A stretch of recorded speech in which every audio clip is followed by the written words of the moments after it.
Okay, so obviously we're talking about mastering your mindset and mental wellness for success.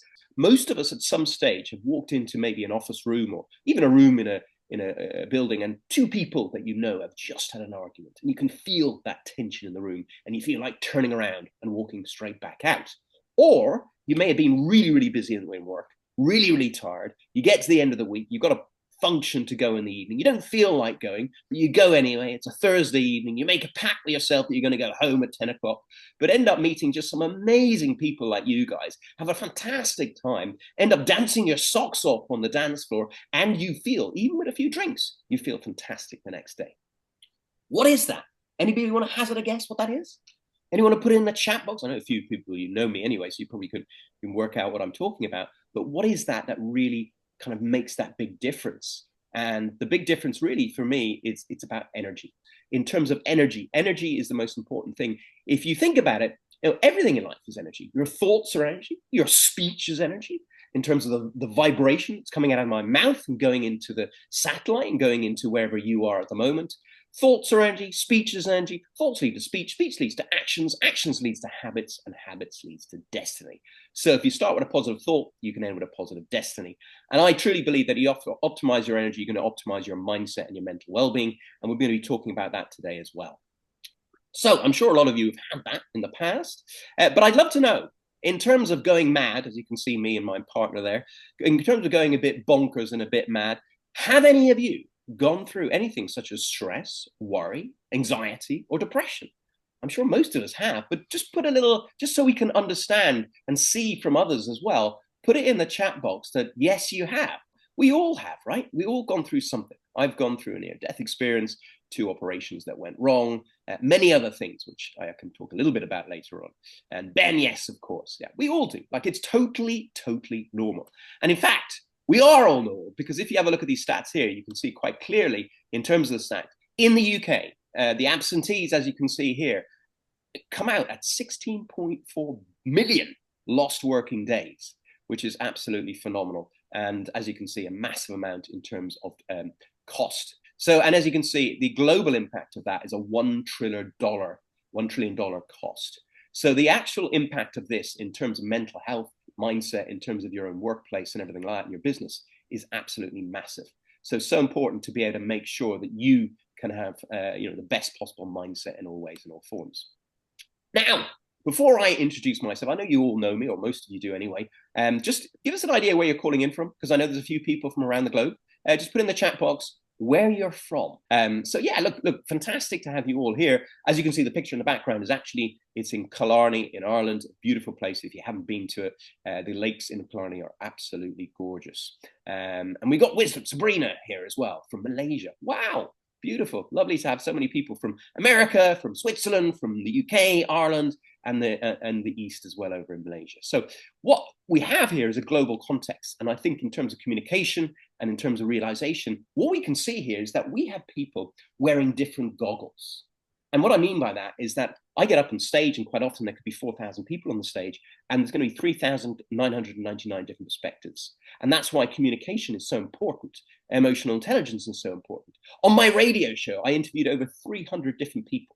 New York Times bestsellers, film stars, sports stars, amazing CEOs who achieved incredible business. And the commonality of what I asked them is what made you successful, not just in business, but in life? And they all said it was a sense of self-esteem, self-confidence, a self-knowing. And really that comes down a sense of self-love. And love is an emotion, an energy in motion. And in terms of energy and motion, if you can become more intelligent in these, you will find that you can manage your mindset and your mental health much better. And that's why emotional intelligence, what I'm going to talk a bit about today, is so important. The most incredible leaders are generally the most emotionally intelligent, because they can deal with the crap. They can also self-regulate. They can create a sense of purpose for themselves, and then get into the best possible state to get more done in less time, with less stress. So if we have a look here, just now that you've introduced yourselves, I hope you don't mind if I just do a brief introduction, because there's a few people here that don't know me. I know about half of you do. Just in terms of myself, I was 21 years in the investment world, working for some amazing companies, as you can see here: Fidelity, Lazard, HSBC, Aviva Investors, Threadneedle, and Davy. And during that time period, I did do reasonably well. As you can see, I was in the newspapers, the Irish Times and the Independent, And I grew a business. That was a Threadneedle from 50 million per annum sales to 1.75 billion. And that's why I ended up getting the newspapers. Now, that sounds like a bed of roses. But as we all know, 2008 hit, and I was leading a sales team, and we had lots of funds that literally walked out the door. Hedge funds wise, our business went from 3.6 billion to about 100 million. And that was our most profitable side of the business. I had to lay people off. I was seeing friends of mine walking out with boxes. It was very stressful. I didn't realize how empathetic I was to other people's energies. And at that point, my stress led to ailments that were pretty bad in terms of IBS and lots of other stress-related orientated things. That led to doctors, that led to specialists, that led to 2 operations at the end of 2009 that went completely wrong, and ended up having chronic pain for 4 years. And it was like literally being punched in the stomach. And having gone from a top-class Premier League hockey player playing with internationals to suddenly having this pain in the stomach all the time, I suddenly felt like a bit of a loser. And that created a sense of anxiety within.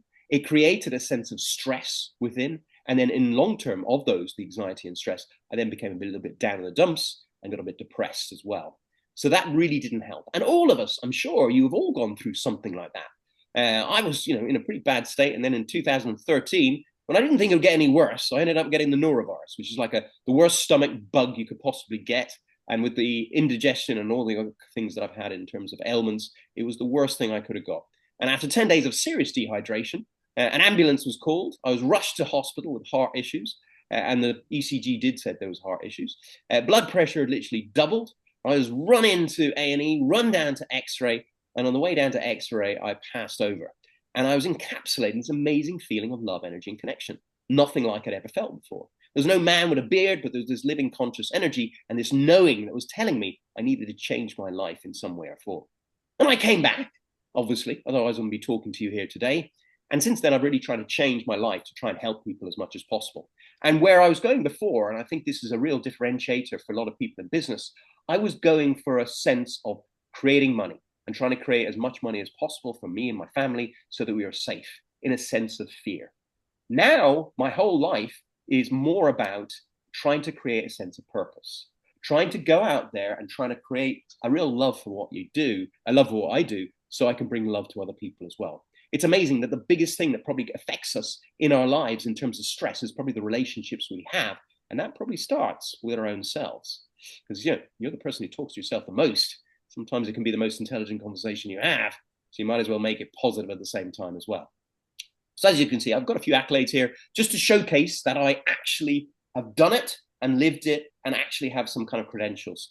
I did during the pandemic, I did over 3,000 hours sitting on a panel with psychologists, psychiatrists, one neuroscientist, and a load of mindset coaches, helping people in a mental wellness facility to try and help them on a virtual platform with everything from suicidal tendencies to everything like that as well. And I don't know if any of them are here today, because I do know that some of them were coming along. So I will be telling a few stories about them as well, just to tell you their journey and how inspirational they are now as well. So obviously written the book. I know a load of you read my book, so I'm very grateful for that. Book went international bestseller. It's got 3 New York Times bestseller testimonies from actual bestsellers. I haven't got New York Times its title yet. And it goes into a lot of the stuff I'm talking about today and much, much more, as do all my courses as well. Now, I will say, ladies and gentlemen, that I am a former salesperson and I am doing this for free. And a lot of this stuff in here, I do have sections that I do normally get paid for. So because of that, I will be doing some subliminal selling along the way. So I hope you don't mind. It won't be too pushy, but I will just have some little bits and pieces, which you'll see on the slides on the side, because I am doing this for free. And I do value you, and I hope you value me back, and vice versa as well. So a little bit of just, I'm sure a lot of you know me, obviously on the corporate training side of things, I do sales training, leadership training, presentation and communications training, productivity and performance optimization training, and workplace well-being. If any of you want to have a chat afterwards about that, please give me a call. Now, how do we make success without stress? And I have a make acronym, which is in my book. I know a lot of you have seen it in different orientations before, because I believe that this make acronym can be used for absolutely anything in terms of mindset, actions, and knowledge and energy. And I'm talking a lot mainly about obviously mindset today to help you guys to get into the best possible state. But obviously to get that mindset, you need to put actions in place of understanding where you are, because you may have bad mental health at the moment and you want to have set goals to get that into a better state. So actions are important as well. Knowledge is all about learning who you are, what your own self-aware flaws are, and see if you can improve them. And then energy, as I said, everything in life is energy as well. And look, I'm sure a lot of you, in terms of energy, have maybe gone on holiday like me, and you spring out of bed, spring into the taxi, spring into the swimming pool, and spring in, to the holiday with loads of energy. Whereas when you're having to get up after that 2 weeks to go back into work, you may have to drag yourself out of bed and drag yourself into the office, and you sit there going, what the bleep am I doing here? Anybody had that? Put it in the chat box if you had with a yes. I'm sure all of us have. I've constantly found myself in the past, especially when I was doing something that I didn't really enjoy, in that state as well. But if you get into a state of a real true love for what you do, love for the people you work with, and love for the clients you serve, in terms of another acronym, you'll have lots of vibrant energy. Yes, yes, yes, lots of 100% there. Great to see you, Anthony, as well, and great to see everybody. So moving on, let's have a look. So in terms of mindset, is mindset important? Well, I know a few of you have seen this stuff. By the way, people who've seen me before, I have got lots of new slides today, so don't worry. But in terms of mindset, I love this slide because Forbes magazine showed that just happier staff are 20% more productive in a survey. Happier salespeople, 37% more productive. Not quite sure how they get that exact number. And Fortune magazine showed the top 100 places to work for between this time period had averaged annualized returns in stock market returns of 14%, and those outside 6%. So it's massive, right? It really affects it. I was a little bit skeptical about these figures. So as a proper certified fund manager and investment advisor, I did look into them.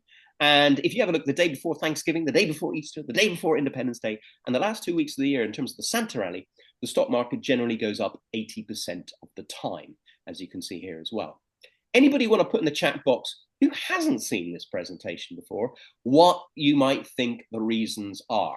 What do you think? Why is that? Why are people in that respect? Anyone? Get that back up. Boom, boom, boom, boom, boom.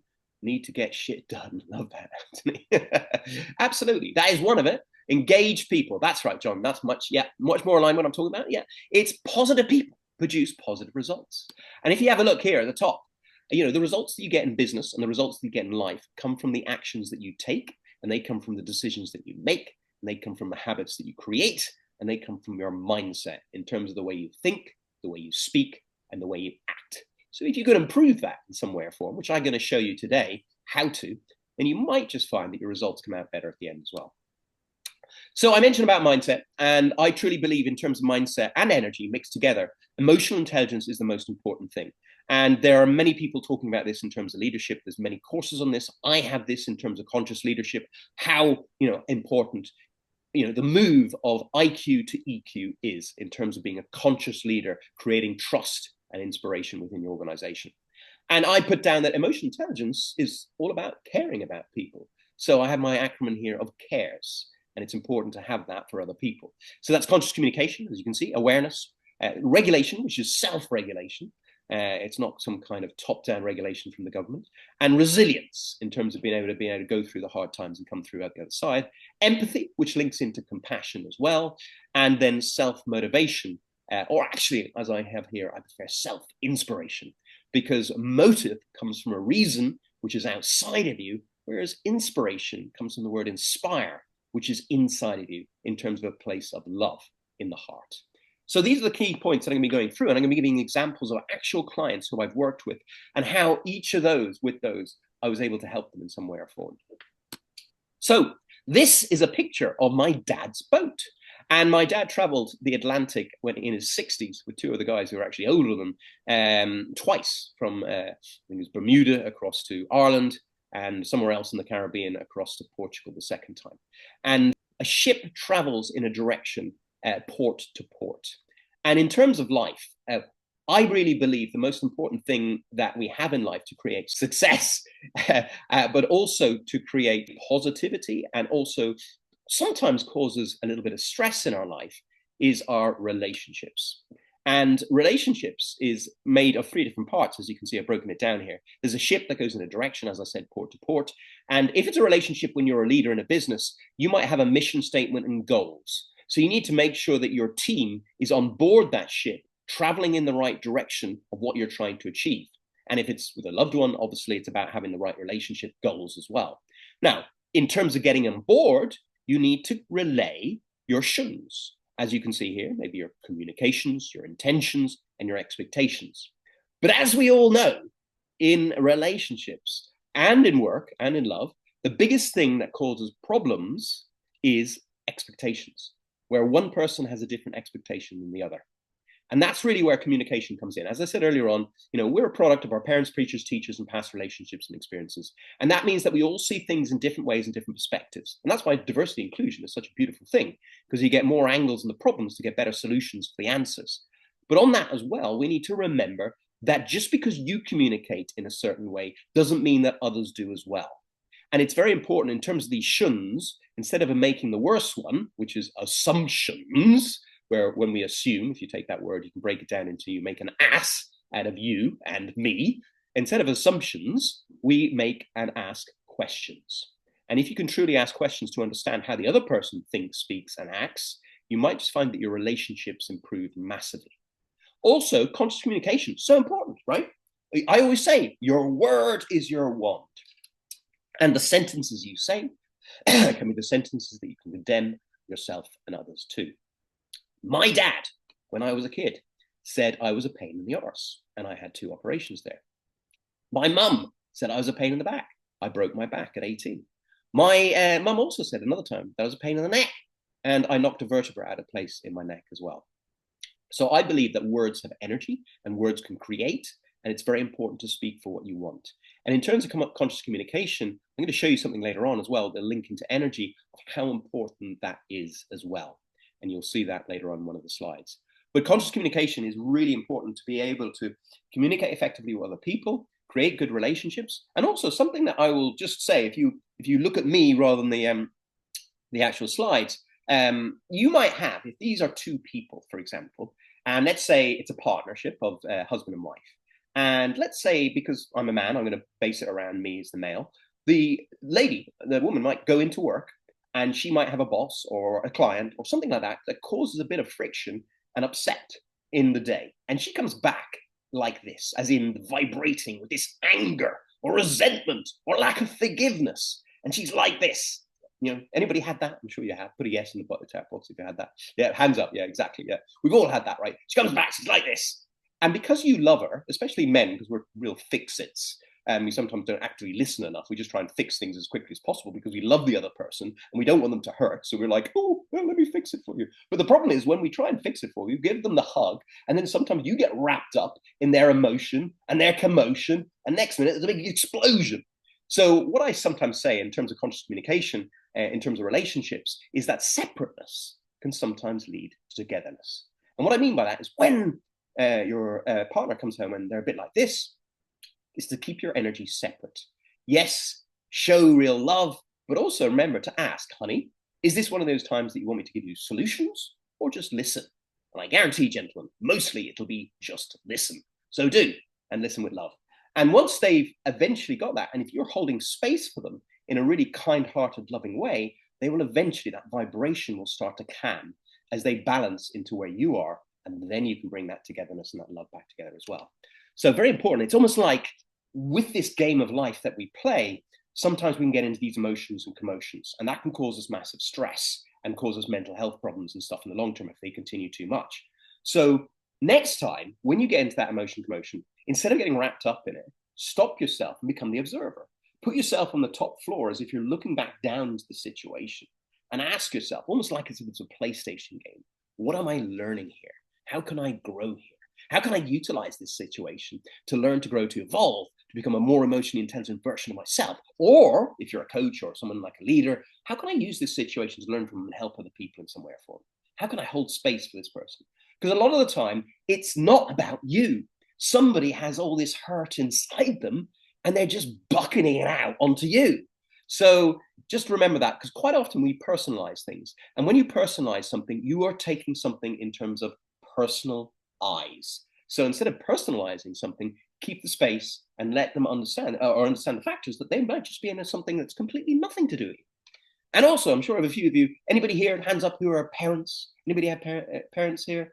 Yeah, a few here. And I'm sure a few of you as well might have teenagers. Anybody have teenagers? I've got two. Yeah, Ben I know has as well, and a few others as well. So look, teenagers are sometimes a little bit strenuous and stressful on us. And I think one of the most important things, instead of giving them advice, which is a bad thing because you're almost adding advice, you can actually just guide and lead them in a positive, loving way. Because teenagers don't like being told what to do. In fact, a lot of us don't like being told what to do. So if you can guide them and lead them by example, it's a much better way of communicating consciously rather than trying to tell them what to do all the time as well. So that's a little bit about conscious communication.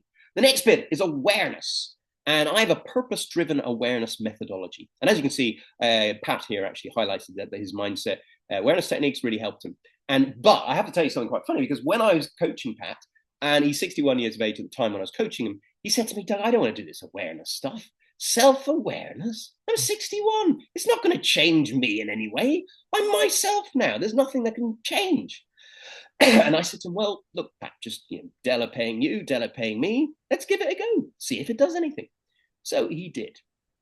And it was amazing. And I will basically say that he got his best 360 ever. He also, his relationship with his wife improved. He also found he hadn't been speaking to his dad and his brother for a while, and suddenly they started speaking to him again, and him to them. And he also found that one of his old mates from school, he hadn't spoken to in about 30 years, rang him up and said, would you like to come to my daughter's wedding? Completely, out of the blue. And literally about a week after this awareness technique, which we did together.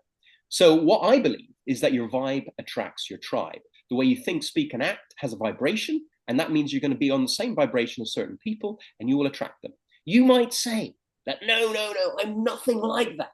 And in the culture that we have today, there's that blame culture where we point the finger. But often we forget that when we point the finger, there's three pointing back at us as well. So if you can take responsibility for yourself and your way of thinking, speaking, and acting, you might just find that the people around you change as well, as in they leave your life, or they change the perspective about you because of the way you've changed, and they treat you differently as well. So if you work on this kind of stuff, and I know this might seem a little bit laborious, but I promise you this is massively powerful, simple, but powerful. So the first thing, which is very straightforward in this exercise, there's three parts to it, is just to write down all your self-aware flaws, the things that you sabotage yourself with. It might be, anybody here, hands up, anybody here that sometimes gets some kind of worry or fear? We all do, right? Anybody here, sometimes they're not worthy enough. Even the most successful people in the world, and one of them here, I'm not going to mention their name, but they're putting their hand up. One of the most successful people in the world still sometimes don't feel worthy. Jack Daly is a friend of mine. He gets paid 30 grand every time he speaks. He has a trophy room in his house, and I saw it, and I said to him, Jack, why do you have this? It's a bit egoish. And he said, Doug, sometimes even having done this for like 30 years, I don't feel worthy enough to treat some of the people, the CEOs that I work with. So I come into this room to get into the energy of what I've done in the past to remind my subconscious mind that I am worthy. And sometimes that can be a very powerful thing to do, is that when you forget that, go back in over testimonies or people that you've worked with and just get back into that energy and remember, because when you put yourself in the energy of something, you bring more of it to you as well. And that, ladies and gentlemen, includes the past. And remember, the past is history. The future is a mystery. So live in the now and enjoy the now because it's a gift. So really, because as we said, the now is the present. So really make sure that you do that. In terms of this, awareness techniques, the first part, as I said, write down your self-aware flaws. I had 28 of them. I had one client who had 52 of them. For me, there were stuff like procrastination, fear of not being good enough, fear of not being loved, sometimes not actively listening enough to my ex-wife, hence why I'm divorced, and many other things as well. So it's being aware and being honest with yourself as well. Because if you're not honest and authentic with your own self, that will cause mental health problems. So it's very important to be able to create that, importance of trust for you as well as other people as well. So that's the first part of it. Write those all down. As I said, I had 28, I had a client who had 52. Don't be embarrassed if you have a load. The more actually, the better, because you're going to self-improve more. Then on top of that, then the second part is to have a look at 5 people in your life and choose a mum or a dad, even if they're not alive. You don't have to choose both, but choose one of them, preferably the one that was more difficult in your life. And write down all the things of those 5 people that you don't like or you find difficult in some way or form. And the reason for that is that, as I said, your vibe attracts your tribe. And I truly believe that the people that come into our lives generally mirror back areas that we need to self-improve on ourselves. And it's amazing. I have a lot of people in terms of my clients who come up to me and say, Doug, my ex-wife or ex-partner was a right narcissist, or my ex-boss was a right narcissist. And in my book, there is an acronym, again, as I said, I love acronyms, for narcissist, which is neglected awareness, reflecting conditions in suppressed self, instigating soul transition. And what I mean by that is sometimes the hardest people that come into our lives, the ones that wind us up the most, are actually the ones that help us grow the most. So instead of pointing the finger at them, if you can reflect back and ask, ooh, they're so controlling. Is there anything in you that might be controlling too, even just slightly? And if there is, add it to the list, because you can heal it for yourself. And actually, with the relationship with that other person, if you even work on it on yourself, you might just work on it for them as well, because the energy, interaction, connection, and consciousness that you have between them and you as well. So it's a very powerful exercise to do. It can be quite painful at times because people don't like looking and saying, oh, I have that in me as well. But it's really well worthwhile doing. And then the final part of the exercise, which is something that I learned in Kabbalah, and it's something that's, we've all probably seen that film, Who Wants to Be a Millionaire, and, or the program, the game, and is to phone a friend or ask someone you trust, but not someone who's going to blow smoke up your ass, somebody who's going to be very honest and authentic, and ask them saying, look, I'm doing this exercise that Doug gave me to self-improve. It's an ego exercise. You might like it because it gives you an opportunity to voice all the things you don't like about me, all the things you think I sabotage with myself with, and I will not retort whatsoever. I'll just write them all down and take them with love, and I will reflect on them to try and self-improve. I chose my dad, and my God, thank God I bring a big A4 pad, because I literally was scribbling down to the point that the pen ran out. So choose someone. I actually had one client who also worked at Dell, actually, who was the head of pre-sales at Dell. He asked all his direct reports. He asked his wife, he asked his brother, and he asked his cousin. And he got great feedback. He added them all to the list.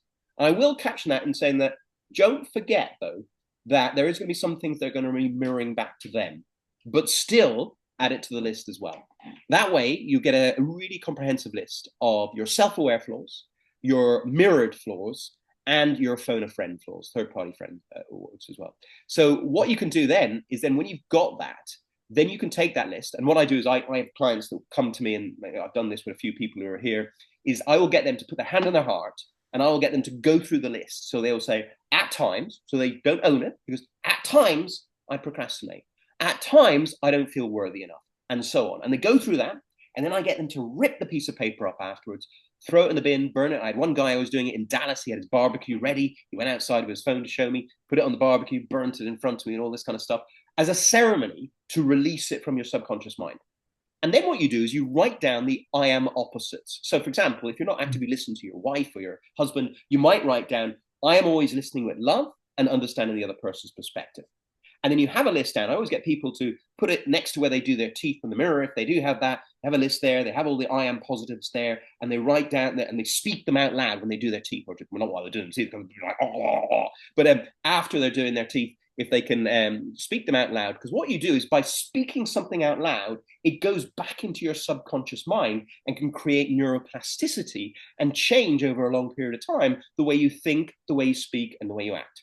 When I was in the corporate world, and I still do it now, when I'm going in for a meeting with amazing people like yourself, I might say to myself on the way to the meeting, I'm going to have a fantastic meeting with Anthony. I'm going to have a fantastic meeting with Ben. I'm going to have a fantastic meeting with Carlos, or whoever it might be, to be able to really speak that into my subconscious mind. Obviously, don't do it with loads of people around you because you look a bit mad. But if you can even whisper it as you go along, it can create that intention with you.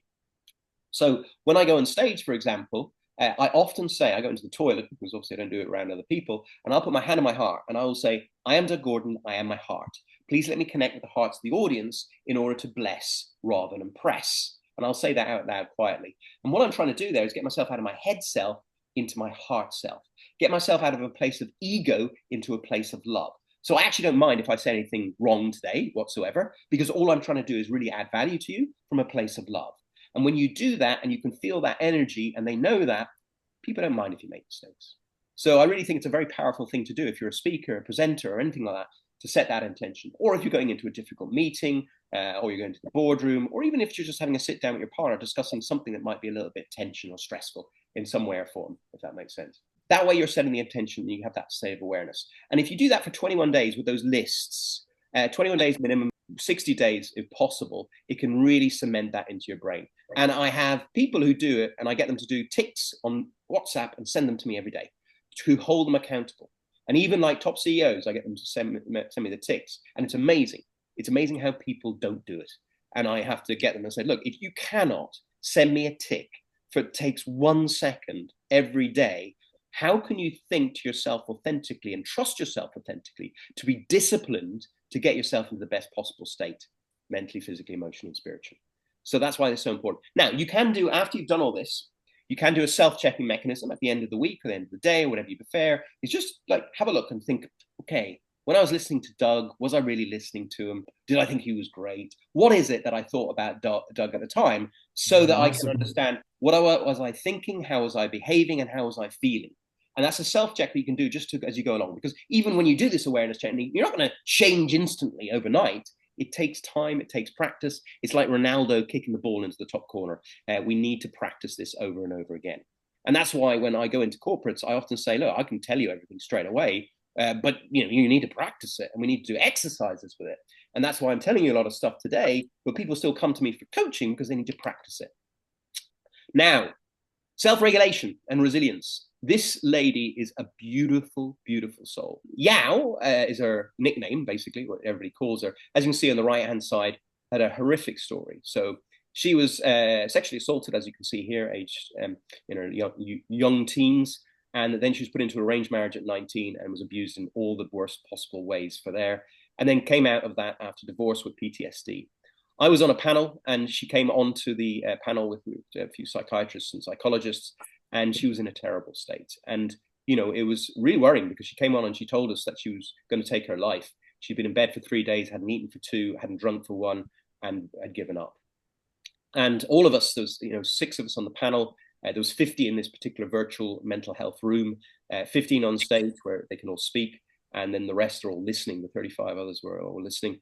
And on the moderators, so on the people who are like psychologists and mindset coaches and so on, we were all back chatting, going, oh my God, what are we going to do? This lady's really serious. We need to. And one of the things I always say, and this is where mental health is so important, in any decision in life, put your hands in your heart and go into your heart space. Because when we're in our head, we sometimes overthink and things are all over the place. But if we really connect to our heart, it can really help in terms of making the right decision. And I do a lot of channeling and meditation to try and get that right decision coming to me from that real place of love. So I said to myself, while we're all panicking, I just got into a place of love. I said to myself, how can I help this lady from a place of love? And I just went into myself and listened to my thoughts coming from a place of love. And what came to me was the most bizarre, ridiculous idea you could possibly imagine. It was to make this girl the gargle champion of the app, of this speaking app. And I was like, really? I'm like looking up going, really? That sounds like the most ridiculous idea you could possibly imagine. But then I thought about it, and I thought, okay, well, at least you might drink something. So I thought, okay, I'll go with it. So I said to her, I said, yeah, look, will you play a game with me? If you win, I'll give you 1,000 of coaching and healing, and I will give you the best I possibly can to help you in all ways and all forms. And look, she'd come on, so she was obviously desperate, and she said yes. So I said, look, I want to make you the Clubhouse, which is the app that we're on, the Clubhouse champion in terms of gargling, and play the game with me, have some fun with me, and see what happens. And she said, okay. So I said, look, you're going to have to get some water. So she got out of bed for the first time in 3 days. She went and got some water, and she took the water, and I said, okay, just give us a gulp just to check we can hear it on the mic. And she gave a gulp, and I pretended that I didn't hear. I said, oh, sorry, yeah, I didn't hear that. Can you give us another gulp? Of course, I'd heard, but I wanted her to drink 2 gulps of water before we even started to get her a bit hydrated. So she did. And then I said, okay, go for it. Give us your first gargle. She's just like, oh, and everybody's kind of like there and wondering what on the earth is going on. And suddenly she bursts into laughter. Her state had completely changed. She'd gone from a state of depression and worry and fear into a state of laughter and joy. And after about another 6 gargles, everybody clapping on stage, cheering, and everything like that, she was in a completely different state. And we met, I kept in touch with her, and we met 2 days later. And that's when I'm going to give you some practical examples of what I did with her, which may help you as well, or help your clients if you do similar stuff to what I do, or even if you're a leader as well. So this girl had been sexually assaulted in the worst possible way, as you can imagine. And, in terms of this, it's the worst thing that could happen to a woman. So I sat down with her, and the first thing I said to her, I said, look, I want us to help to let go so that we can move forward. And letting go and forgiveness is very important. In fact, Stanford University had a forgiveness association, and they actually proved that by forgiving people can actually improve your overall health.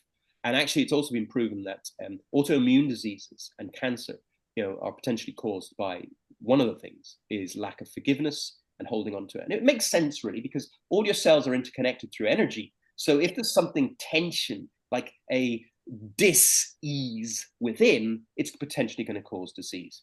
So that's why it's so important to be able to let go of these things and forgive, not for that necessarily the other person, but forgive for you so that you can move forward. Because as I said, the past is history, the future is a mystery. So we need to live in the now in the best possible loving state for our own selves as well. So we did some forgiveness exercise, which I haven't got the time to do today, but it's a really powerful forgiveness exercise that you can do that really helps release. I've had people on stage when I'm doing a 3-hour thing, I've had people on stage doing this, and it's hilarious because first they have to forgive themselves because they're involved in the situation, and we're all involved in every situation in life. So you forgive yourself first and then the other people. And when they're doing themselves, they're all compassionate and loving towards themselves. And when they forgive the other person, they go, because they're not really keen on forgiving. So if you can really truly forgive authentically, it's really powerful. So I helped her forgive through the forgiveness technique. But also there's a book called The Body Keeps the Score. And, you can forgive on a mental level, on an emotional level, but still the body keeps the score. And that's why I learned how to do healing. So I'm a master teacher, energy healer of 5 different modalities of healing. I'm sure you've all heard of Reiki. I do Sakine magnified healing, quantum healing, and bioenergy healing as well. And I mix them all together, and I've had some phenomenal results. Anyway, so what I'm saying is that sometimes doing something like somatic healing or energy healing or tapping or something like that can really help in terms of releasing energy within that area of your body that you may be holding, whatever it is as well. So it is worthwhile. I do that distance-wise as well. I had one guy over in Boston while I was in Ireland. He was in a coma, and while I did the healing with his family in the ICU unit, he actually woke up. And there's a Google 5-star rating based on his uncle putting that up in there about that as well. So look, it's very important to make sure that you work on the body, you work on the mental and emotional, and then the soul as well. And one of the things I said to Yao, I said, look, we're going to reframe the situation in your mind. It's almost like taking the videotape out from that period and trying to change it in some way or form. And we're not excusing what these perpetrators did because it was absolutely horrible, disgusting, but let's try and get some understanding. So I said to her, I want you to write down all the reasons why you think those guys might have done that. And this is an exercise to help you, not to in any way go back into it in a negative way. And the realization that she had is that actually her husband at the time had been sexually abused by his uncle as a child. He also had been abandoned by his father. He also had not really probably had enough love because his mother was working so hard. It was difficult to look after him as well. Now, that still doesn't excuse anybody, but at least it gives an understanding of why that person is like that. So as I was saying, this doesn't have to be about, sexual abuse, rape, or anything like that. It can be down to just, someone being a little bit niggly, controlling, or something like that. And it's to try and have compassion and empathy for them. There are a lot of narcissistic people out there, and it's because they didn't have enough love from their mother or father, or they were spoiled too much as well. So it's not necessarily their fault that they're like that. If you can have empathy and compassion and understanding why they're like that, it can make the communication and letting go and forgiving much more easy for you, not necessarily for them, as I said, for you. So we did that. And she really had a look at it. And then I also asked her a strange question. I said, what do you think you gained from going through that? And actually, she said to me, well, maybe a sense of awareness, maybe a sense of inner strength, and maybe a sense of resilience to be able to go through the worst possible things in the world. And I said, fantastic, good. That's good as well to look at. And I said, now what we want to do is I want to make you or help you turn this mess into a message to give it meaning to help other people in some way or form, or turn the tragedy into a triumph in some way to help others. So we had a look at it and we said, look, how can you utilize this to help other women? And now this lady, unbelievably, is on Instagram as a mental health advocate, 4 years on or 3 years on, helping other women, going through similar types of things, being supportive for them, and a strength of inner love that she now has for herself. And as you can see by the WhatsApp here, she met a lovely guy, as you can see there, and they got married last year as well. So it's very powerful when you truly, truly let go, when you truly have understanding for the situation and almost have like a top-down view of looking down into the situation. I had my near-death experience where I was encapsulating this amazing feeling of love, energy, and connection. And energy is what I'm a lot talking about here. And I believe, as Einstein says, energy never dissipates. It just moves from one form to another. So based on that premise, is it possible, I'm just saying it's possible, that maybe as spiritual beings living this physical existence, why would you just come down as you or I? Why would you not come down as the king, the queen, the prince, the pauper, the invalid, the Olympian, to experience life in different ways and different means so that you can understand all perspectives of life? And I've said to a lot of people, in terms of even Yao, I said this, I said, maybe you're like an angel. Maybe you've played this game of life so often that you're testing yourself to the absolute ultimate to see if you can get through all this crap and come out the other side. So there's that angel-like self, that best version of you, that most emotionally intelligent version of you, so that you can go through life in the best possible way and teach other people to go through that like that as well. Now, I do caption this because I do work with a lot of people with suicide, and I do say, look, I also believe, though, that you chose this life for a reason. I believe you chose your parents. I believe you chose the people in your life to test you. And if you take that away from yourself, it could be like Groundhog Day and you have to do it all over again. So make sure you get it out of the way this time round, rather than making it go again and again and again. So that was Yao, another client of mine, Benjamis, and I'm using her in the idea of empathy and compassion. And it goes back to what I was saying earlier on about narcissism, because she had a narcissistic husband who she got divorced with, and she found herself afterwards for a while attracting narcissistic partners. And she was just fed up with it. There's just, her vibe attracts the tribe. So she'd been in that. And sometimes, I don't mean that she's a narcissist, but what happens is sometimes we have narcissistic parents, and that conscious interaction between us and them can sometimes make us like the victim. And then we go away from that relationship from the parent, but still vibrating in the same kind of way. So we get someone that matches the way our parent was. So we attract another narcissist. It's possible anyway. So she was attracting this. So we had to have a real look inside her to be able to help her. And I had to have complete empathy for where she was. But I also got her to have empathy and compassion for her ex, and understanding that, hurt people hurt people. And, if she could have that empathy and compassion, like with Yao, which I was talking about earlier on, it can really help her move on. And it did. And as I said earlier on, it's very important to remember that we all communicate. We all see things in our different goggles. So to have true empathy for others, to understand that they see things in different ways than you do as well. Okay, so moving on then. The last bit of the emotional intelligence side of things is, self-motivation or self-inspiration, as I was saying, that purpose or that why. I used to be a big hockey player. Was that my purpose? I thought it was. Anthony, who's here today, we used to play hockey together at Epsom, and it was high-level hockey. We were playing sometimes for the first team, in Surrey League Division 1 or whatever it was, and great players. Some ex-internationals we played against. So we had a fantastic time, and I loved it. It was what I looked forward to every single year. I met with one of Ireland's top Irish rugby legends yesterday. Andrew Conway, who's the winger, scored like over 150 points in terms of tries for Munster. And, it's hard for when people give up, men especially, or even women especially, when they give up, playing their sport that they love every single week, and they get this sense of identity crisis. What am I doing? It can affect their mental health massively. Niall Quinn, the footballer, I interviewed him and spoke on stage alongside him. He played for Manchester City and Arsenal, anybody who doesn't know him. And his wife did a PhD in terms of psychology on a lot of footballers who come out of the profession get divorced very quickly afterwards, because they have this complete lack of self-love for themselves, because all of their self-esteem and ego was based around standing in that pitch and being cheered every week. Suddenly they come off it and they don't know where they are. So what is your purpose? And, my purpose also could be, be a good family man, and it's my kids and my partner. But, purpose comes down to you and your individuality. So it can be, like I said earlier on, turning your mess into a message to give it meaning. Or I stand on stage, and, some of you do as well. If you're standing on stage in front of 4,000 people, and, you are beamed out to 8 billion people around the planet, and you're 90 years of age, what would you talk about? What would you be most passionate about? What message or legacy would you like to leave? And when you know where that is, you can reverse engineer yourself back to where you are today and decide, okay, what do I need to do? Who do I need to collaborate with? Who do I need to model? Who do I need to work with? What do I need to learn to stand on that stage, give that speech, and leave that legacy in some way or form? And that's something that can really help. So, that's very important. And as you can see here, Karen Northshield, she actually came to me originally, she was going to be turning her mess into a message. And she originally was going to be coming to me for communication presentation skills training because she was doing a TED talk. But when I first did my first Zoom with her, I said to her, Karen, I don't mean to say this in a negative way, but intuitively, I feel there's an emptiness inside of you that needs a bit of love.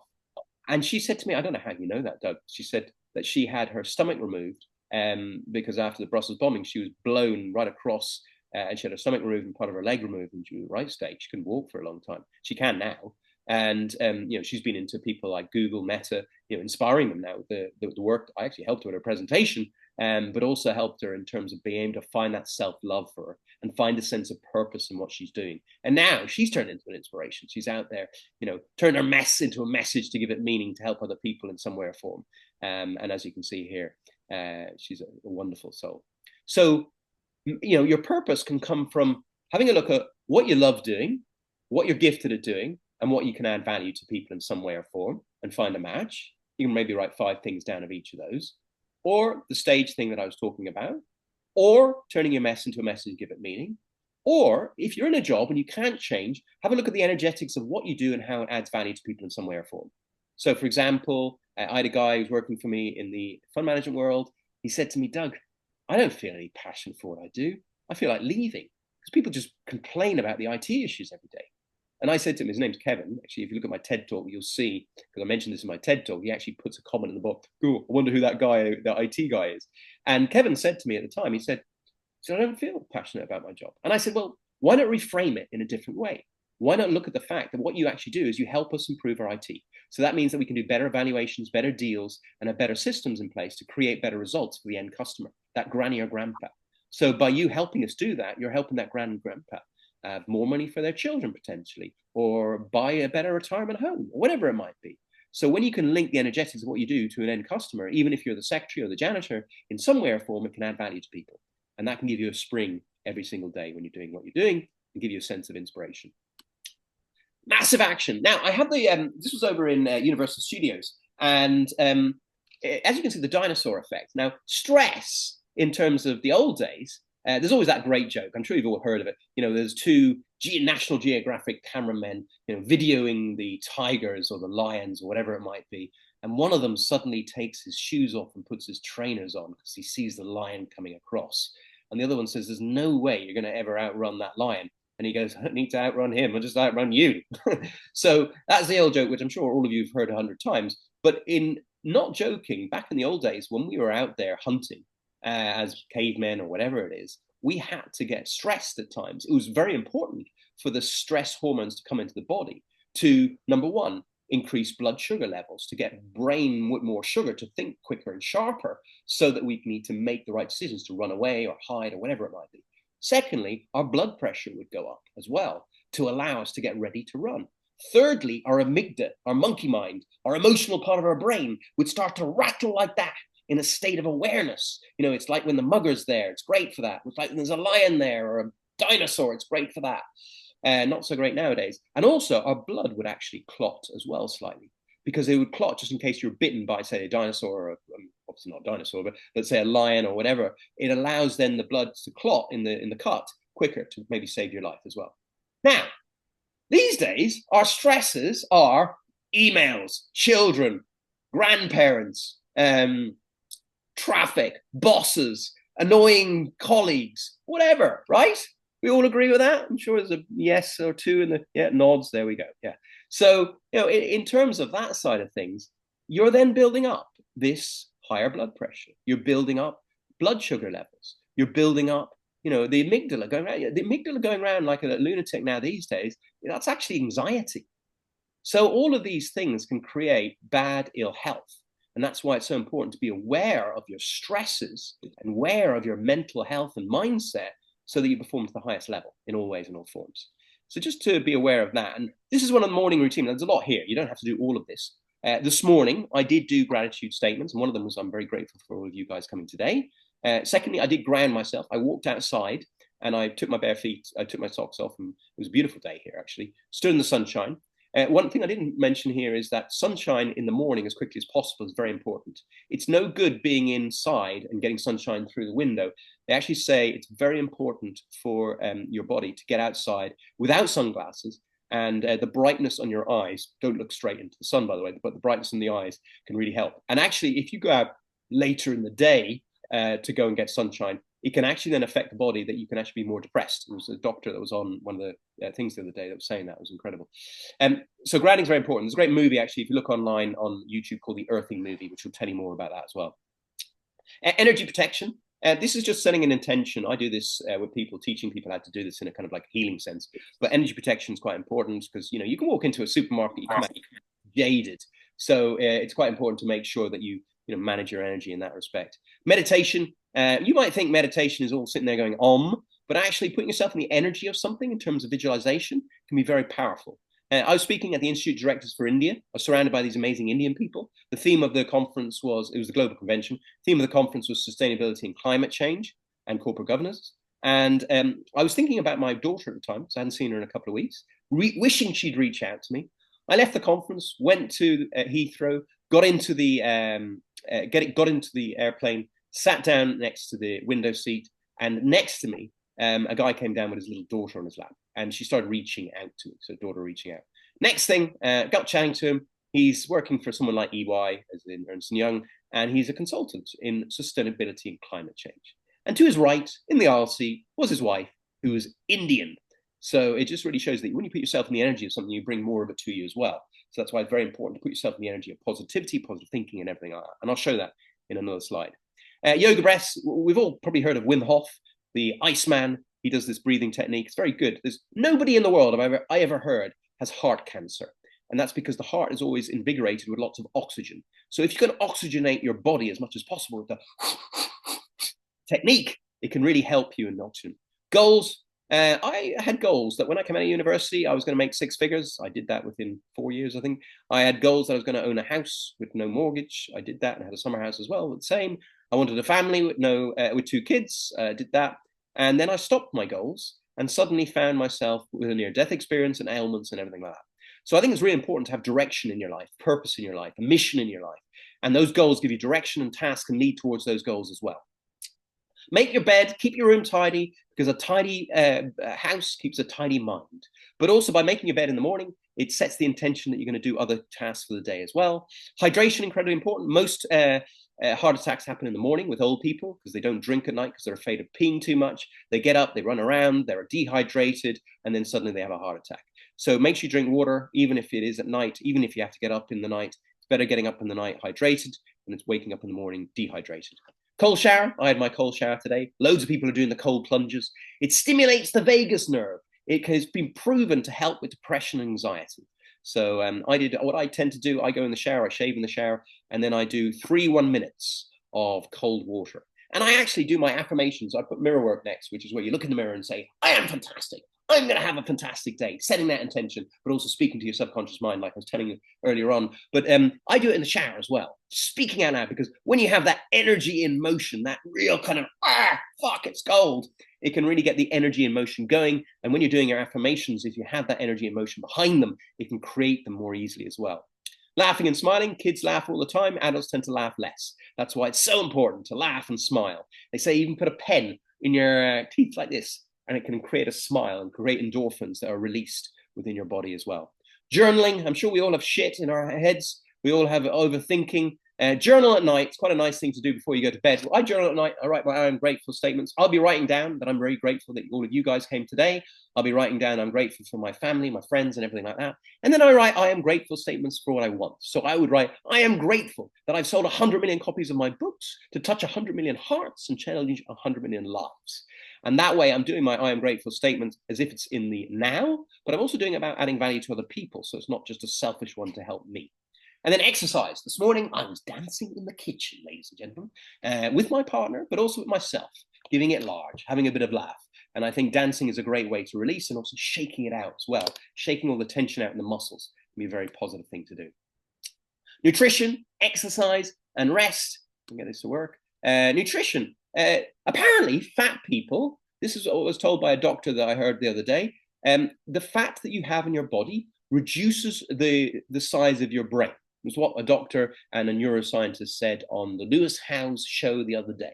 So it's worthwhile making sure that you keep yourself fit and healthy. Also, obviously, toxins are very important in terms of toxins in your body. And the more fat you have in your body, the more toxins you'll have. And also, if you can, keep the blood flow going, you're going to be able to think, speak, and act quicker and better. So very important to get the right nutrition into your body, do the right exercise, obviously obvious, and rest. I have experimented badly with lack of sleep. And at times I've had only 4 hours sleep because I've been working with Americans, and you feel a bit brain fogged. In fact, John's here today. John Kennedy has an amazing way to help you in terms of focus and everything like that. And then I'd done a few nights beforehand where I hadn't been focused, and I did his game. And you get timed in the game, and I did like 1 minute 40, which was absolute crap. But then I managed to bring it down to 103 in his game, which you'll have to look up for yourself. Look up John Kennedy for this great game. And then knowledge. We're coming to the end now. So knowledge, this is my dog. This is actually my dog. I actually put this on her the other night, so to pretend that she's very knowledgeable. And in terms of knowledge, this is good knowledge to see. Anybody heard of Dr. Emoto? Hands up if you have. I know a few of you, a few nods. Yeah, okay. So Dr. Emoto did these experiments in water. And basically, so he'd take like a container of water like I've got in my hand here now, as you can see. And he put a label of thank you, label of disgust, or label of love and gratitude on it. And he was a Japanese professor who's nominated for the Nobel Prize. He's got a Wikipedia, so you can check him out. And he actually, when he was doing these experiments, he got the students to go into different rooms and speak out loud to the water. So they would say, I'm so grateful, I love you, or disgust, or hate, whatever it might be, to that water. And they do it for like 10 minutes.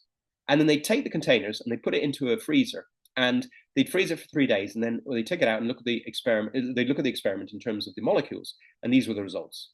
So what I'm saying here is that the thank you and the gratitude and love one have this kind of symmetry about them. And your body is made up of 65% water. So if your molecules are negative because you're thinking and speaking and acting in a negative way, this is the potential of what could happen to you.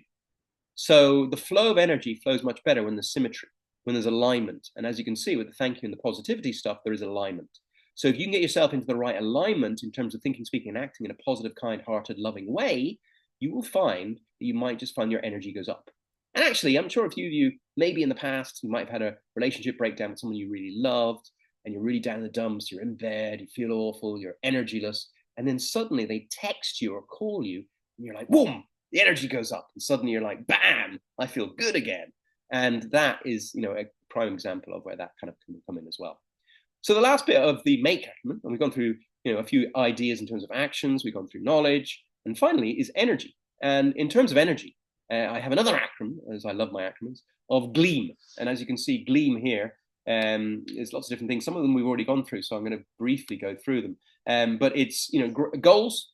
As I said earlier, it's very important to make sure that you reset goals all the way through. I have a goal-setting corporate training course. I have a goal-setting keynote, all about goals. So if you ever want any help with that, obviously give us a call. Grounding, we've obviously talked about already. Gamify life, I also mentioned that as well in terms of, putting yourself on the top floor, looking back down at the emotion and commotion, but also maybe gamifying life that maybe, just maybe, there is this thing called reincarnation.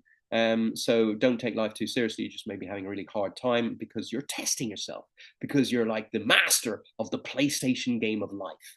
And giving to others. Giving to others is sometimes the greatest gift that you can give to yourself. During the pandemic, when I was helping those people, giving that 3,000 hours of doing mental health work and also helping businesses, that were struggling, I could come back and I could look in the mirror and look at myself and go, you know what? You're okay. And that way, it gives you a sense of contentment within. And then obviously gratitude is the attitude. Everybody talks about gratitude. How many people, I mentioned this earlier, a few people have children, I remember, I think, a few of us. So, So if you ever give a child a present and they're not grateful, do you feel like giving them anything else? No, of course not. So why would your subconscious mind or the universe or whatever you believe in give you anything else if you're not grateful for all the stuff you've gone through, the good and the bad? And remember, in life, there are dark times and there are light, good times. And I believe there's a balance in the universe. So based on that premise, that if you've gone through a lot of crap in your life, really hard times in your life, maybe you're almost leveraged and gifted to have some more positives in some way or form. But also, you can go through the dark times in life by reframing it each individual time, not as failure, but just as a first attempt in learning, and not as fear, because fear is sometimes false evidence appearing real, so that you can really look at life, reframe life, and reprogram your mindset in a different way for success by utilizing gratitude in that way or form. L is learning. Learn to earn, as I always say, and if you're doing in the business sense. But learning is the greatest thing, because if you continue to learn, you continue to grow. And I think a lot of people leave businesses not necessarily because they're not promoted or anything like that. It's often they just don't feel they're growing, and they need to learn something, so they move. So if you can continuously learn, and in terms of your personal and professional development, it can really help. And also remember, the difference between the local pro. I know there's a few golfers here. I played golf with Anthony, and there's a few golfers here, and the difference between, say, the pro golfer in Portmarnock or Wentworth, if you looked at their swing, would look very, very not very different from Tiger Woods or Rory McIlroy. But actually, what it is, it's those small incremental steps in terms of just little tweaks, but also mindset that makes the difference between that, being that pro golfer and being that champion of the world. And that's where maybe a coach could come in and help you, corporate trainer within your business, something like that. So you can obviously give me a call. And letting go, I mentioned all about that earlier on. Letting go is so important so that you can focus on the future that you want rather than getting stuck in the energy of the past, because you will create those same things. The opposite of gratitude is complaining. And if you complain constantly, it's amazing how you create more bad things. And I will say that I have found in my own life that when I went through my own divorce and not seeing my kids and not feeling the best of emotional intelligence, it did affect my earnings. And I think because you're not resonating in the right way in terms of energetically, that'll affect your life. So it's very important to do this kind of mindset stuff, because when you do the inner stuff, it's amazing how the outer stuff like money starts flowing. Because money, as we all know, is an exchange for energy, experience, and time. And if you are in the best energetic state, it's potentially going to make more money out of it as well. And that's what leads into the E, which is obviously energy and emotional intelligence, which we've been talking about, so I'm not going to go through those again. And then authenticity, which I also mentioned, authenticity and trust. If you're in business, it's very important to create that. Also, though, as I said earlier on, if you're not authentic with yourself, if you make goals that you're going to go to the gym at the start of the year and then you give up the gym in end of January or whatever, that's going to create a sense of inauthenticity in your body. It's going to create a lack of trust in your own self. It's going to create mental health problems. So try and be really authentic with your own self and keep affirming positive affirmations to yourself to create that neuroplasticity. It's amazing how powerful that can be. And then finally, M is meaning and meditation. I'm going to do a meditation in a minute, just for 7 minutes. If you want to stay, I'd love you to stay. If not, I understand you've got to go. But meaning in life, it is about finding that sense of purpose, finding what you're here to do and living that dream from your heart self rather than your head self. And if I can help you in any way or form of doing that, I'll be delighted to do that. Because quite often we get somebody who's a great scientist or inventor or product guy or whatever like that. And they go out there with this passion and purpose to bring this to the world, but they might not be the best communicator or presenter, or they might not have the right productivity or performance, or they might not be the best leader when they actually find they're managing a big company. And that's where I can come in and potentially help you in all those areas as well. But the meaning of life for me is not just about that sense of purpose. It's also about enjoying life, enjoying the journey of life. And remembering, if you link it into gratitude, that really the meaning of life is to enjoy the basics in life. Getting out in nature, enjoying the 5 senses, being able, the gratitude for being able to see the sun, the sea, the stars, the skies, and someone that you love, being able to hear the whistle of the wind, the waves lapping up on a beach, or a child saying, Daddy or Mummy, I love you. The gift of chocolate or wine, or the gift of smelling a rose, or the gift, my favorite one, is having a hug with me. Even my 19-year-old son who plays rugby, we still have big hugs. And we always make sure that he doesn't pat. I say we have to hold the hug for 20 seconds, heart to heart. Apparently it's very, very powerful if you do that. The more hugs you get in the day, apparently it's very good for the endorphins, very good for the mental health. Go and hug a stranger. Whatever you need to do, hug as many people as possible and have a great time. Right. That is the main bulk of the presentation. I'm going to be doing meditation now. And what I would suggest is making sure that you're all on mute. I'm going to try and come out of this if I can find my, somehow, I don't know, my cursor's not showing up, which is a little bit concerning. Let's just turn this off, see if this works. No, stop share, brilliant. Okay, allowed me eventually to stop share. Okay, so what I'm going to be doing now is I'm going to be going and doing a meditation with you all. This is a healing meditation. I will be doing some kind of healing stuff on you as well. I would ask you to close your eyes, not now yet though, but I'd ask you if you want, put your own music on. I'm not going to put music on for all of you. If you want to put some music on, just some kind of meditation music in the background, that way that you have something to listen to while I do the meditation. It is a visualization meditation, and so I'm going to be guiding you through it. Some people say it's very hypnotic. Don't worry about that. Just listen to what you can. You don't have to pick up everything. But the idea is to get you into your heart self and help you in terms of that and help your energy as well. I will be saying some healing prayers. They do mention a few things that sound religious, but it's not. It's spiritual. So just bear with me on that front. But it is, I've done this hundreds of times. I've had people with serious ailments get better. And actually I've had people with knee injuries and back injuries get better as well. So just enjoy and let's see how it goes. So I'm just going to take a sip of my tea before I get going and we'll go for it.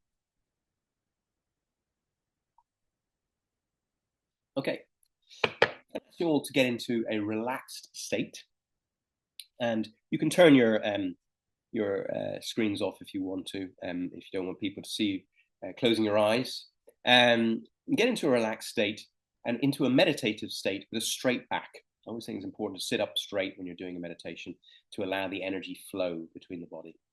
And if I can ask you to close your eyes now, and I want you to start to visualize in your mind's eye your heart. And I want you to breathe into your heart with a real feeling of love and appreciation.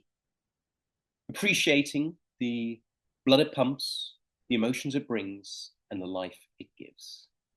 Really feel that state of love in your heart. Breathing in with love and filling your lungs up with that absolute state of love. And as you breathe out, send that energy out to any extremities of your body that you might need. If you're like me, 50 years of age, you might want to send it to your lower back, where we sometimes hold the loads of life. Or it could be your shoulders or neck, where we sometimes often hold a little bit of tension there because of the stresses and strains that we have. So just breathing in deeply with love and breathing out to all the extremities with that love to all the parts of the body. And as you continue the breath, just start to do a little scan of your body, relaxing your feet into the ground. Feel your legs start to relax. Feel your torso start to relax. Feel your chest and your arms start to relax. Feel your neck muscles and your shoulder muscles relax. And feel your facial muscles relax. Feeling a sense of letting go and relaxing throughout your body. And as you continue that breath of the big deep breaths in and the big deep breaths out with love, I want you to start to visualize a beautiful white light, a bit like Star Trek coming down, beam me up Scotty type stuff, and encapsulating your body with this white light. And white, in terms of a color, simulates peace, harmony, and love. So visualize your entire body being encapsulated by this peace, harmony, and love. And as you continue the breath in and out, feel even more relaxed, more sense of peace, harmony, and love. And as you breathe in, start to feel yourself sinking into the seat and your feet sinking into the ground. And as you breathe, now instead of just going into the heart space, when you breathe inwards, send an intention of energy going up your spine. And when you breathe outwards, send the intention of the energy going down your spine to your feet. So you can start feeling an energetic movement inside the body. Breathing in with love upwards and breathing out with love downwards. And as you continue that breath, start to feel the flow of energy moving within your body. And I want you, with your mind's eye, to visualize at the center of the earth a pool of this beautiful, it's like a lake, of this beautiful white crystalline type water. And this water is healing water. And I want you, on the out breath, when you're sending the energy down, I want you to send the intention all the way down, as if you have roots from your bottom of your spine and your feet, all the way down to that energetic pool of water, connecting with it. And on the in breath, bringing that back up, all the way up those roots, all the way up your legs, all the way up your torso, your chest, your neck, and your head, and spiraling back down around you, like a waterfall of energetic healing light. And just do a few breaths with that visualization, grounding yourself in, down into the center of the earth, back up all around, down up into the center of the earth again, and back up all around. And feel a real sense of inner peace all around you, coming from that white intentional light and the white intentional water. Continue that visualization down, connecting with the center of the earth, and pulling that energy up all around your body. And after a few more breaths, go into your heart space. Feel the energy in your heart with that sense of love. And I want you to imagine this time a violet light coming down into your heart. Violet represents the highest frequency of light. It also represents vibrant energy and healing. So I want you to visualize that violet light in your heart. And as you visualize that violet light in your heart, start to see it in your heart, sending even more love there. Start to see it as if it's really trying to vibrantly energize your heart in a positive, loving way. And as you see that in your mind's eye, I want you then to expand it out like a bubble of violet light all around your heart, all around your body, and all around your whole room that you're in as well. And see that energy of that violet all around you. And feel that positivity all around you. And see it in your mind's eye now as if it's almost like a funnel or a tunnel, but this time siphoning up to the heavens. And see it start to rotate around you in your mind's eye. So imagine it like there's a violet tornado, very slow one, all around you, moving. And what it's doing now, this violet heightens your frequency.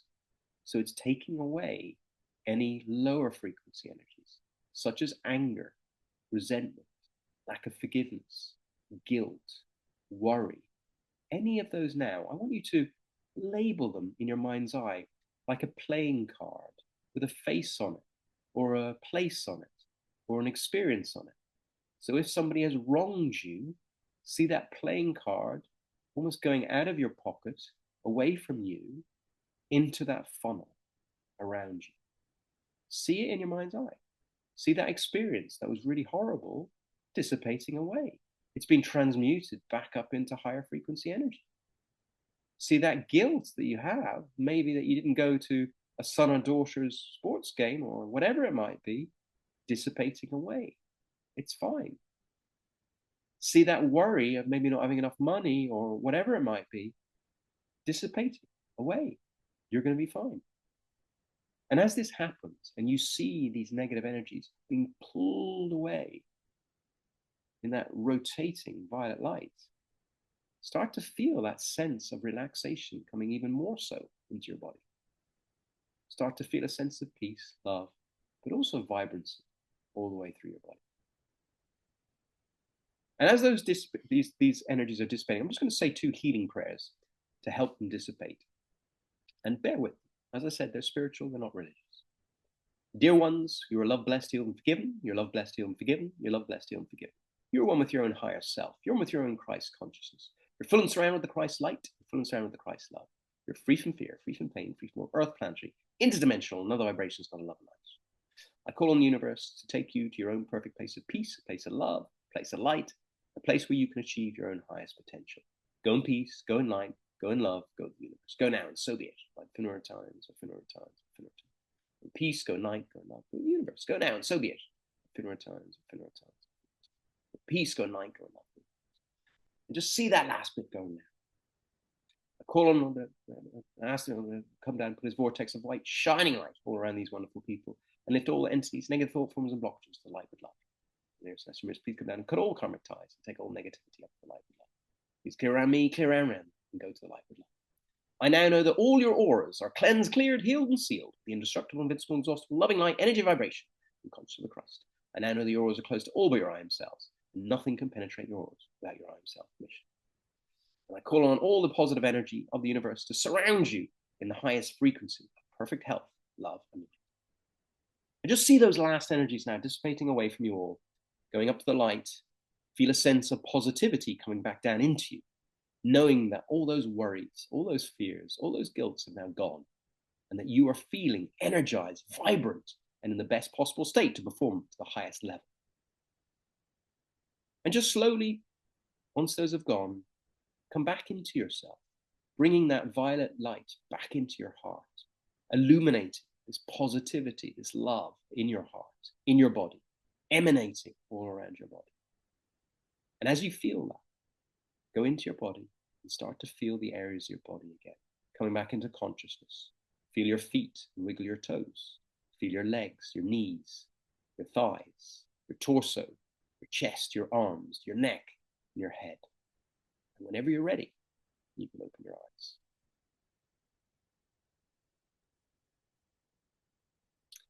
Anybody wants to share anything in the chat box of what they felt, how they're feeling now, please do.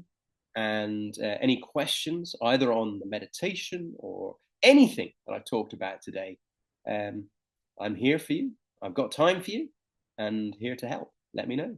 If there's anything else I can help with whatsoever, please come back to me. Reconnected with my new self. Lovely, Stella. Love that. I'm here to help. My pleasure. Nice and relaxed. To start with self-awareness. How to start with the self-awareness and forgiveness if there's no apparent guilty.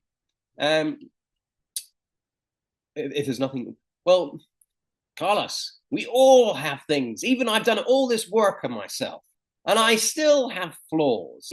Carlos, there's still stuff. If I was to do some one-to-one coaching with you, I guarantee there'll be something that you could probably find that might need a little bit of tweak or two, because none of us are perfect. Anyone who thinks they're perfect, then they have a problem, because I'm certainly not perfect. I'm perfectly imperfect, as we all are. Listen, you can obviously DM me if you need to.